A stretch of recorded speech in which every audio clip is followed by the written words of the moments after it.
মুখ্যমন্ত্রী যে স্টেটমেন্টটা দিয়েছেন নাকি ইতিমধ্যে 70 জনকে চিহ্নিত করা হয়ে গেছে এবং তাদের বিরুদ্ধে কিসব গুন্ডা দমন আইন ইত্যাদি লাগানো হবে।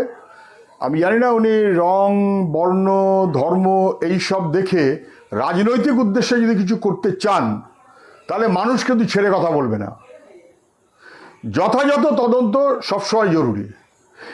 হামলার বিরুদ্ধে আমরা, কিন্তু তার আগে মনে রাখতে হবে, সরকারকেও মনে রাখতে হবে, এই কদিন আগেই তো কাকে জিহাদি বলে দিচ্ছেন, এফআইআরে নাম থাকা লোককে নির্দোষ বলে দিচ্ছেন।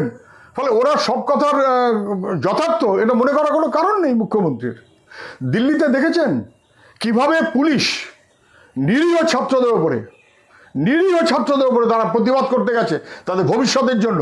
ধর্মেন্দ্র প্রধান অপরাধ করছে, অসভ্যতা করছে, তার বিরুদ্ধে তার উপরে কিভাবে পুলিশের নির্মম আক্রমণ, লাঠি, গুলি, পেলেট গুলি, জলকামান, একের পর এক।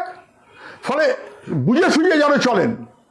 যেভাবে পুলিশ গোটা দেশে ছাত্রদের উপরে নিপীড়ন করছে, ছাত্রদের মধ্যে রাগ স্বাভাবিক, তা সত্ত্বেও কারণকে শান্তিপূর্ণ ছাত্রদের মিছিল, তাদের যদি এজেন্ট প্রভোকেটার কেউ থাকে, কারা এজেন্ট প্রভোকেটার, কে এজেন্ট প্রভোকেটারদের পাঠিয়েছিল, শুভেন্দুবাবুকে সেটা চিহ্নিত করা জরুরি।